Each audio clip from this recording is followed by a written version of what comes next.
Madame, mademoiselle, monsieur, bienvenue à Metro News. Voici les principaux titres qui seront développés aujourd'hui. Le gouvernement veut intensifier la lutte contre la corruption. En ce sens, un mémorandum entre l'État et des membres du secteur privé a été signé ce vendredi. Les activités n'ont toujours pas repris à l'OAVCT malgré la demande formulée par le ministère de l'Économie et des Finances dans une circulaire. Les protestataires étaient dans les rues pour réclamer une fois de plus le renvoi des membres de la commission chargée de structurer l'institution. La police n'est toujours pas en mesure de confirmer le décès du journaliste photographe Vladimir Legagneur. Selon le porte-parole de l'institution policière, Franz Lerbourg, les résultats du test d'ADN effectué sur les ossements retrouvés ne sont toujours pas disponibles. Metro News vous est apporté par Haytrack, l'esprit bâtisseur. Mobile 1, c'est plus qu'un lubrifiant. C'est le mélange parfait de plusieurs huiles qui se transforment en molécules pour vous permettre d'aller plus loin, beaucoup plus loin qu'avant. C'est l'évolution de votre moteur. Choisissez les lubrifiants mobiles. Ici, vit l'énergie. Le président de la République, Jovenel Moïse, a participé ce vendredi 27 avril au centre de convention de la Banque de la République d'Haïti à un déjeuner-débat autour du thème de la lutte contre la corruption. Cette activité s'est déroulée autour du thème « Pour un partenariat public-privé pour lutter efficacement contre la corruption ». La primature de la République, la Chambre de commerce et d'industrie d'Haïti, le Forum économique du secteur privé, ainsi que l'unité de lutte contre la corruption ont été les principaux acteurs ayant participé à ce débat qui avait pour objectif d'intensifier des pistes de solutions viables pour éradiquer ce fléau et relancer durablement le pays sur la voie du progrès et de la modernité. Plusieurs sujets d'intérêt majeur, tels que les mesures de conformité pour prévenir la corruption dans le secteur privé et les enjeux de la contrebande, ont permis aux participants d'exposer leurs préoccupations et de faire des recommandations consignées dans un mémorandum d'entente. Pour le directeur général de l'unité de lutte contre la corruption, M. David Basile, la contrebande est un fléau mondial aux implications multiples qui affectent l'économie nationale. En effet, Transparency International, principale organisation de la société civile, dont l'expertise dans la lutte contre la corruption et l'engagement en faveur des principes éthiques de bonne gouvernance sont d'ordre public, a publié en date du 22 février 2018 son rapport sur la situation de la corruption dans le monde. Dans ce document, plus précisément connu sous le label d'indice de perception de la corruption, on remarque qu'Haïti progresse de 2 points par rapport à l'édition précédente, se classant au 157e rang dans un groupement de 180 pays. Cette amélioration du score, qui est loin d'être le fruit du hasard, et qui sans nul doute vient récompenser l'engagement et la détermination des pouvoirs publics, entérine également le socle d'action en cours d'exécution contre ce fléau endémique, défi majeur de notre temps, qui requiert une conscientisation et une adresse collective. Malgré cette avancée, ou à cause d'elle, le combat contre la corruption doit se poursuivre, voire s'intensifier, notamment dans ces 2 versants pédagogiques et répressifs d'intervention pour arriver à des résultats prouvant que la nation tout entière appelle de ses vœux. Nous nous sommes engagés au plus haut niveau de l'État pour travailler avec le secteur privé pour que les ressources publiques retournent dans les caisses de l'État. Ce mémorandum d'entente anticorruption entre l'État haïtien, la Chambre de commerce et d'industrie d'Haïti, l'Association des industries d'Haïti et le Forum économique du secteur privé est un pas en avant à l'essence de la bonne gouvernance visée par les États généraux sectoriels de la nation que je viens de convoquer. Le vivre ensemble est une nécessité pour nous aujourd'hui. Nous avons besoin d'une génération, d'un groupe d'hommes et de femmes qui sont prêts à faire ce dépassement de soi. Cette lutte contre la corruption, nous sommes tous d'accord que la corruption est une gangrène. La corruption bloque le développement de ce pays. Il n'y aura pas de croissance, il ne peut pas y avoir de croissance. Nous allons nous battre ensemble dans cette lutte pour changer nos attitudes, pour changer nos comportements, pour que Haïti, enfin, puisse sortir de l'ornière du sous-développement. Le pays n'a pas de confiance. Nous devons aujourd'hui créer cette confiance pour que cette synergie, ce besoin de voir un secteur privé, un secteur public main dans la main. Je sais qu'au niveau du secteur privé, parce que je viens de ce secteur, il y a une branche saine au niveau de ce secteur. Des gens qui ne sont pas corrompus, des gens qui ne vont pas payer des pots de vin pour des contrats au niveau de l'État. L'heure est venue. Vous devez sortir de vos trous. Vous êtes de cette majorité silencieuse. Maintenant, je vois timidement que vous êtes en train de parler. Mais parlez plus fort. On a besoin d'entendre vos voix. Cette minorité bouillante qui a dirigé ce pays depuis trop longtemps, le moment est venu pour que la majorité silencieuse sorte de son mutisme, de son silence. Pour que cette majorité donne le ton. Et la signature de ce mémorandum est un pas vers cette mobilité de cette majorité silencieuse. La confiance, comme je viens de vous dire, est une nécessité aujourd'hui. Elle est une urgence. Quand le peuple vote un président, un député, un sénateur, c'est une base de confiance. Un cartel de maire, de CASEC, c'est une base de confiance. C'est sur des promesses. Mais pourquoi nous, élites de ce pays, nous voulons agir autrement? Le moment est venu. Vous cessez avec les hostilités. Environ une cinquantaine d'employés de l'OAVCT de Tabar ont organisé une marche ce vendredi à l'avenue Charles-Sumner devant les locaux du ministère de l'Économie et des Finances. Ils réclamaient une fois de plus le départ de la commission technique chargée de structurer l'institution. Les activités resteront paralysées jusqu'à nouvel ordre selon les protestataires qui affirment que la circulaire relative à la reprise des travaux à l'institution ce vendredi 27 avril, publiée par le dit ministère, n'est pas valable.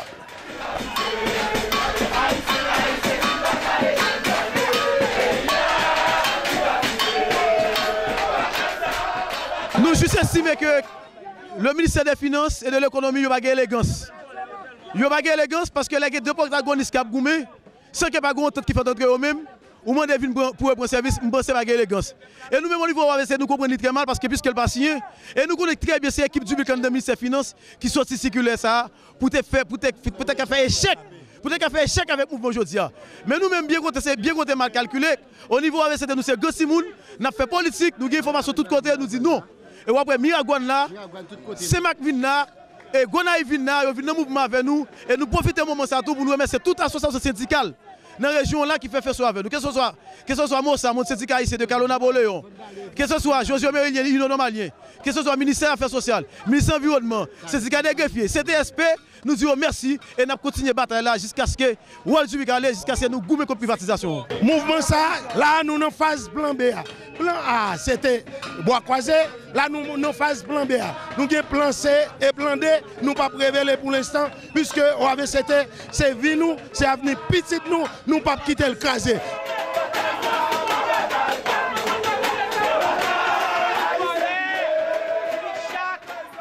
Par ailleurs, une visite de métropole dans les locaux de l'OAVCT a permis de constater que les services n'ont toujours pas repris, révèle le responsable de la sécurité, Gérald Pierre-Louis.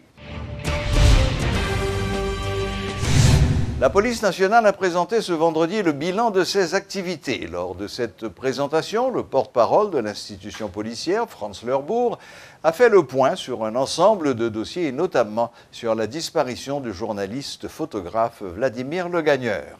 Selon M. Lerbourg, les résultats du test d'ADN effectué sur les ossements retrouvés ne sont toujours pas disponibles. De ce fait, la police n'est toujours pas en mesure de confirmer le décès du confrère. Vladimir est dorénavant capable d'informer auprès de la direction centrale de la police judiciaire pour capable connaître l'état d'avancement. Parce que pas de élément qui filtre. Comme je disais, il y a deux volets. Il y a un volet balistique et identification. Moi pas d'informations sur comment l'avancer, comment le progresser. Donc, éventuellement, je fais à la direction centrale de la police judiciaire capable de plus d'informations sur ça. Mais quand on a dit, nous sommes clairs que la police en tant qu'institution n'est pas capable de déclarer et que Vladimir mourut tant qu'il n'est pas qu'à identifier que c'est monsieur effectivement qui a été joint dans le charnier dans l'avenir. Il y a des informations même que je n'ai pas gagnées. C'est pareil pour monsieur Pierre Espérance qui a de très bonne proximité avec le directeur central là. Mais le bureau de communication n'a pas touché de dénouement en question.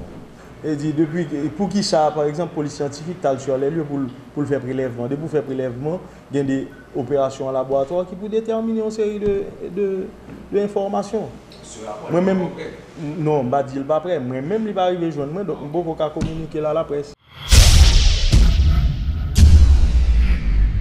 Depuis quelques jours, le parti politique Fusion est en ébullition. Deux thèses s'affrontent. D'un côté, celle soutenue par Victor Benoît, qui se réfère exclusivement au statut du parti, et de l'autre côté, celle de Mme Edmonde Supplice-Bozil, qui s'en réfère aux décisions du dernier congrès national. Pour faire le point sur la question, ce soir, nous avons avec nous Mme Edmonde Supplice-Bozil, présidente élue du parti Fusion. Bonsoir, Mme Bozil. Bonsoir, Métropole. Bonsoir, Monsieur Jean. Bonsoir, auditeurs, auditrices. C'est un plaisir et un honneur d'être avec vous. Madame Bozil, il semble qu'il y ait deux manières d'aborder la question qui sont en opposition. D'un côté, il y a les partisans de M. Victor Benoît qui font référence exclusivement au statut du parti, dont un des articles prévoit qu'on ne peut pas faire plus que deux mandats l'un après l'autre. Et de votre côté, vous plaidez pour les décisions du Congrès national. Alors, quelle est finalement la vérité dans cette affaire ?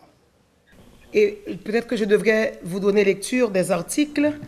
Oui. Et l'article 55.5, l'article 55 traite des mandats, des mandats qui étaient en cours et qui peuvent être successifs. C'est-à-dire un mandat après un autre. Tant pour le président ou la présidente que pour le secrétaire général et le ou la secrétaire général et ses adjoints. Mais il y a un autre article, c'est l'article 144, qui dit que quand on parle uniquement de mandats successifs, pour les mandats qui sont en cours ne sont pas concernés. Ça veut dire que c'est nous qui avons élaboré, excusez-moi, les statuts. Et l'article 144, c'était dans l'optique de ne pas permettre à quelqu'un de prendre la présidence du parti en otage. Et l'article 144 est venu renforcer l'article 55.5 qui stipule que vous pouvez avoir 2 mandats consécutifs et vous portez candidat pour un autre poste après 2 ans. Ceci pour dire que, selon l'article 144, je peux me porter candidate, si je le souhaite bien entendu, au 4e congrès du parti. Mais j'ai pris l'engagement dimanche dernier, par devant les congressistes, je ne serai pas candidate pour le même poste au 4e congrès du parti après 5 ans. Si je vous ai bien entendu, Madame Bouzid, vous venez de nous dire que 2 mandats consécutifs en tant que président, c'est possible, mais qu'un 3e mandat est également envisageable, mais à un autre poste. C'est bien ça? Oui, un troisième je peux vous donner lecture pour Métropole, parce que là, j'ai pu retracer mes statuts online. D'accord. Le ou la présidente, les vice-présidents, vice-présidentes, la secrétaire générale, les secrétaires généraux adjoints, les secrétaires nationaux, les membres des coordinations départementales, communales, sections communales, ont le droit de briguer 2 mandats successifs. Après le 2e mandat, ils doivent laisser passer un intervalle minimum du nombre d'années correspondant à leur mandat avant de se porter candidat au même poste. Cependant, ils ou elles peuvent se porter candidat à un autre poste électif. Et l'article 144 que je vais lire pour vous dit ceci. Les dispositions de l'article 55.5 ne concernent pas les mandats en cours. C'est écrit dans un français très simple et quelle que soit la personne qui lit l'article tel que je viens de vous le présenter, de vous les présenter, pourra l'interpréter comme le dit les normes, la règle, comme le disent les normes, à savoir la règle de droit, elle est claire, elle doit être compréhensible pour tout un chacun, pour tout commun des mortels. Donc, ceci pour dire que là, ces articles sont écrits dans un langage très, très clair.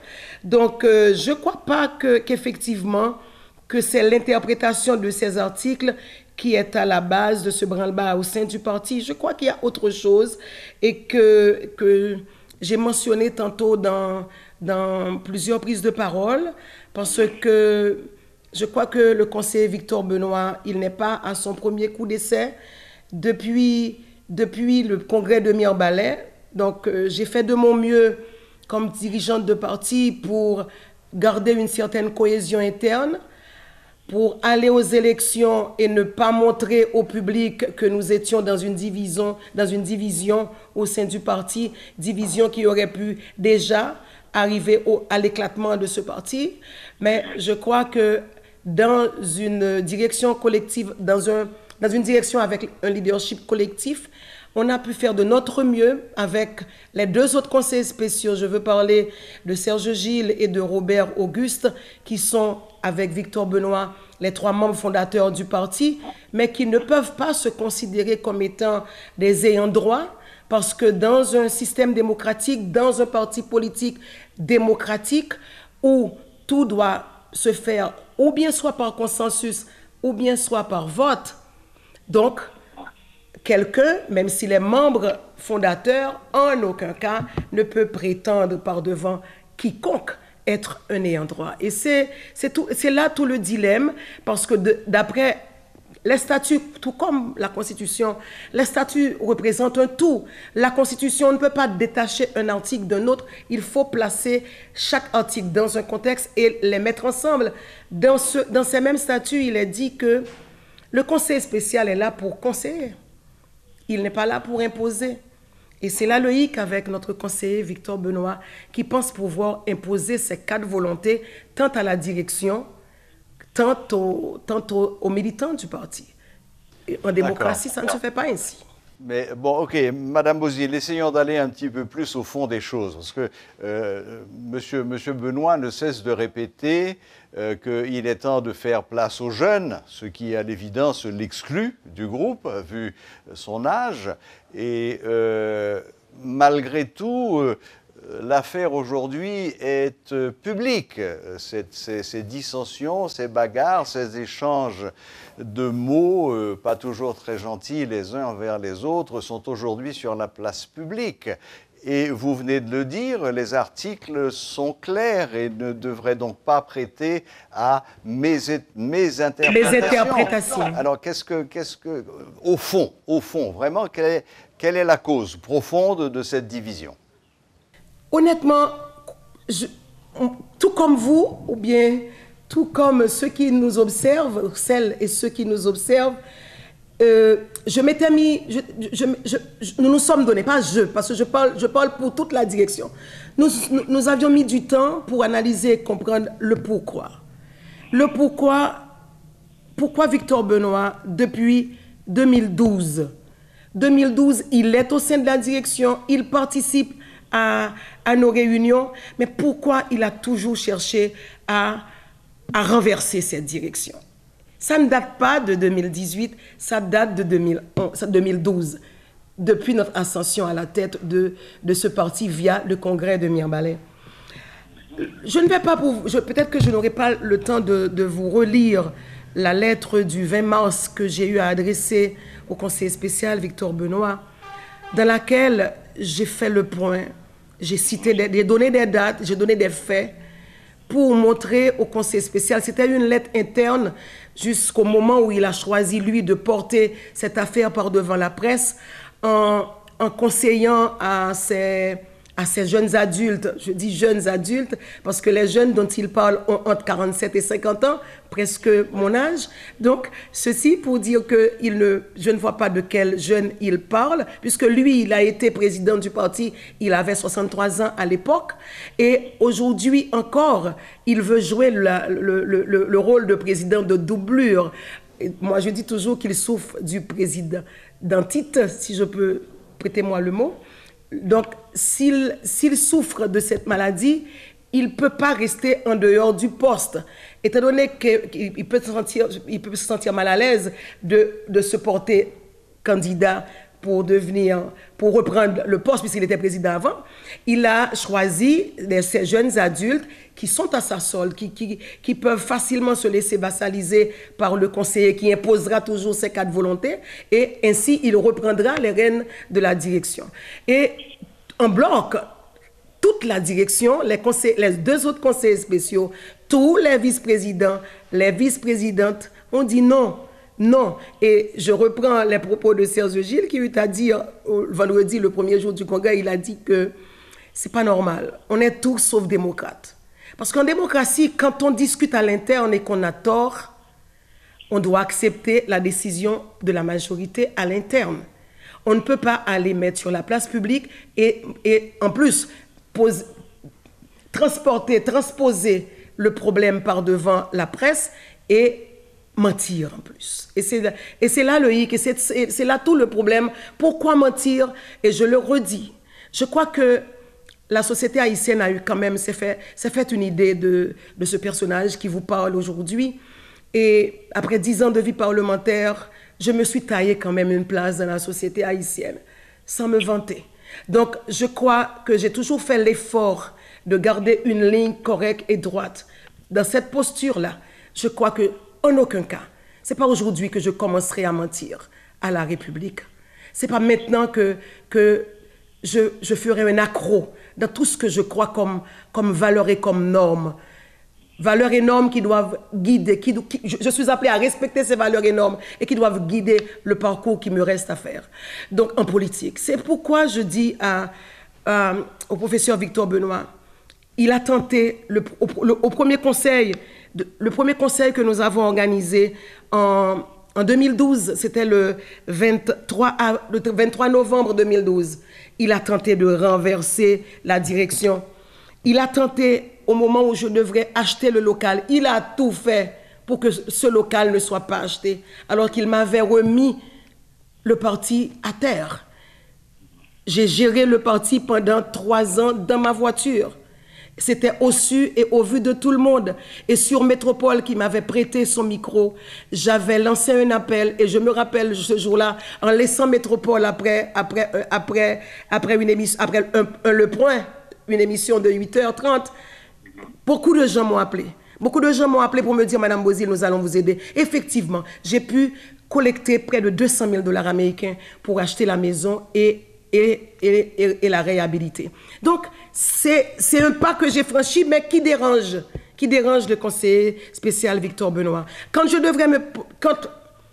j'ai pris, je crois qu'en tant que militante, en tant que dirigeante, c'est un droit que j'ai, suivant les statuts du parti, de me porter candidate à la présidence. Mais je n'ai pas décidé seule, puisque le choix, je peux décider, mais je ne peux pas imposer. Je suis allée par devant un conseil national qui a accepté de faire de moi la candidate du parti. Mais il est seul dans son coin et il vient participer à une réunion. Un bon après-midi, on ne s'y attendait pas. Il ne veut pas de moi comme candidate à la présidence. Et il vient nous imposer Steven Benoît, son poulain. Donc, c'est pour vous montrer que nous étions dans un combat permanent. Ce combat perpétuel, à date, je m'excuse auprès de votre public que je sois obligée de descendre aussi bas pour laver ce linge par devant vous. Je ne l'avais pas souhaité. Bon. Mais je crois que c'est la force des choses. D'accord. Madame Bouzil, vos questions aussi d'ailleurs. J'ai le sentiment que ce n'est pas ce soir que nous arriverons à vous réconcilier. Cependant, vous avez commencé cette interview en nous disant que vous aviez pris apparemment une décision qui semblait aller dans le sens de l'apaisement. C'est bien ce que vous avez dit. La décision, le Congrès est réalisé selon les prescrits des statuts.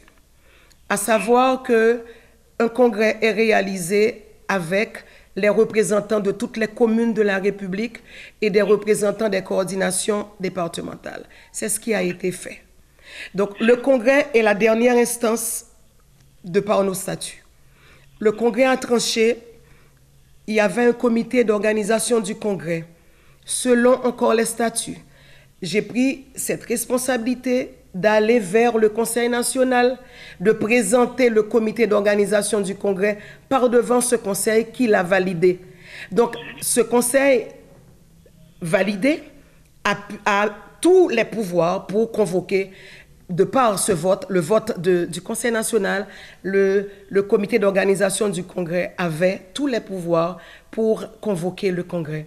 Le Congrès convoqué pour 3 jours, 20, 21, 22, a bel et bien eu lieu et les délégués des 10 départements géographiques étaient là. Ils ont répondu présents, excepté les délégués du Bas-Artibonite. Et je m'explique.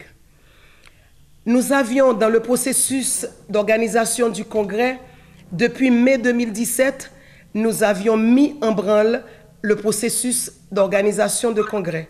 Le premier congrès s'est tenu dans les NIP et le deuxième congrès dans le Bas-Artibonite. Je n'ai eu la chance de participer qu'à 4 congrès régionaux. Il y a 10 départements géographiques, mais je veux que le public qui nous suit comprenne. Nous avons 14 départements politiques au sein de la fusion parce que nous avions jugé nécessaire de diviser certains départements dont l'Ouest, l'Artibonite, le Plateau central en attendant et les autres vont suivre puisque selon nos statuts, il faut qu'on arrive à 17 régions politiques. Et parmi les 14 régions politiques, je n'ai assisté qu'à 4 congrès sur 14. Ce pour dire que Victor Benoît et ceux qui contestent aujourd'hui ont eu la chance de participer presque à tous les congrès. Je n'étais même pas là moi-même. Et le congrès du Bas-Artibonite a été organisé par M. Victor Benoît. Et c'est pour cela qu'il a pu avoir la même mise sur les délégués et qui nous ont... J'ai vu les délégués, le coordonnateur départemental venir au parti et remettre sa liste au comité d'organisation du Congrès. Et pourtant, il n'était pas présent parce que on leur a demandé de ne pas se présenter au Congrès. Mais les 13 autres ont répondu. Malgré les pressions, malgré les intimidations, les 13 autres coordinations départementales ont répondu présent et ont participé au Congrès. Bon, alors, Madame Bouzil, comme je le disais à l'instant, je crois que les dissensions sont trop profondes, pour qu'on puisse espérer les dominer aujourd'hui. Finalement, qu'est-ce qui va se passer demain? Parce que beaucoup d'entre eux... Laissez-moi vous dire que moi, au sein de la fusion, nous faisons toujours la promotion du dialogue comme unique moyen de résolution de conflits. Nos règlements intérieurs prévoient aussi des instances capables de permettre à ceux qui ont des divergences de pouvoir se mettre autour d'une table, dialoguer. Dialoguer et trouver une réponse favorable, issue favorable à une situation de crise telle que celle que nous vivons présentement. Je ne veux pas, vous aviez dit vous-même que vous ne voyez pas d'issue et vous ne croyez pas qu'il y aurait moyen de trouver une solution à la crise que fait vivre le parti par un conseil spécial, parce que je ne veux pas dire que la fusion est en crise. Pourquoi je dis ça? Si vous avez un parti, ce n'est pas ceux qui sont à Port-au-Prince et qui constituent un petit groupe minoritaire. Un parti, c'est l'ensemble des militants et des dirigeants. Tous les militants du pays, des 10 départements, se sont réunis et ont fait un choix. Donc, alors, comment dire que le parti est en crise? Nous avons une minorité, bien qu'en démocratie, je dis non à une minorité, à la dictature de la minorité. Je dis non aussi à la dictature de la majorité. Ce n'est pas de cela que nous parlons. Nous croyons dans la démocratie, nous croyons dans le dialogue. Je crois que Victor Benoît finira par entendre raison, puisque je crois que la haine ne résout rien. Est-ce que c'est le leadership féminin qui fait peur? Est-ce que c'est le caractère de cette équipe qui est là, le caractère de Mme Bozy, le caractère de Rosemont Pradel et des autres? Nous avons pendant 5 ans dirigé le parti dans une dynamique de leadership collectif. Personne ne peut dire, parlant de la fusion, que c'est le parti d'Edmond Bozy ou de Rosemont Pradel. On dit le parti fusion des sociodémocrates haïtiens. Et ceci grâce à ce leadership collectif que j'ai pu, pas imposer, mais que j'ai pu moi-même diriger pendant tout mon mandat. Encore je dis, il n'est pas trop tard. Si nous demandons au pouvoir en place de dialoguer, si nous croyons que nous sommes capables d'être proactifs et de proposer, nous pouvons aussi proposer à l'interne. Mais on dit toujours, je suis d'accord qu'il faut être deux pour danser le tango. Nous avions tendu notre main. Tant le secrétaire général que moi, nous l'avions fait. Dimanche, à la clôture du congrès, nous avions tendu la main. Même si on dit qu'il y a 2 autres cartels, mais les 2 cartels sont à la solde de Victor Benoît. Nous avions tendu la main directement à Victor Benoît pour lui dire qu'il est membre fondateur du parti, pas un ayant droit. Il est membre fondateur du parti comme conseiller spécial. Sa place est là. Et on l'attend pour qu'il vienne discuter avec les dirigeants du parti. Les dirigeants du parti qui vont continuer à travailler dans le respect des normes établies par les statuts et par nos règlements intérieurs. Voilà, donc si je vous ai bien compris, Madame Bozy, l'invitation est lancée, la porte est ouverte et vous attendez de vous asseoir autour de la table avec M. Victor Benoît. De notre côté, je pense qu'il serait sage aussi et équitable que nous donnions la parole à M. Victor Benoît, et je vais voir avec la direction de Métropole si nous pouvons organiser cette entrevue avec lui. En attendant, je vous remercie de nous avoir reçus chez vous et de nous avoir présenté la situation, enfin votre situation telle que vous la voyez, avec des références précises au statut, etc. Et je vous souhaite une bonne fin de soirée, Madame Bozy, et surtout du courage et de la persévérance pour sortir le parti fusion des ennuis dans lesquels il s'est enfoncé. Du courage, nous en avons. De la persévérance, c'est un mode de vie que nous avions choisi depuis plus de 20 ans. Donc nous allons continuer à persévérer. Nous croyons dans le dialogue, nous croyons dans la social-démocratie et nous allons continuer à diriger le parti et faire en sorte que ce signal qui a été envoyé pendant ces 3 jours, malheureusement, ce brûlement au sein du parti n'a pas facilité ce qu'on souhaitait, à savoir vous qui me parlez aujourd'hui, vous auriez pu participer au congrès puisque vous aviez, comme beaucoup d'autres médias, vous aviez reçu l'invitation à participer à la clôture de notre congrès le dimanche dernier. Vous n'y étiez pas, mais je crois que c'est la situation. La peur aidant aussi n'a pas facilité la tâche à certaines personnalités qui auraient pu participer à la clôture de ce congrès. Mais c'était pour envoyer le signal, pour montrer, voici ce que c'est qu'un parti politique, voici comment un parti politique s'organise, voici ce que c'est qu'organiser un congrès.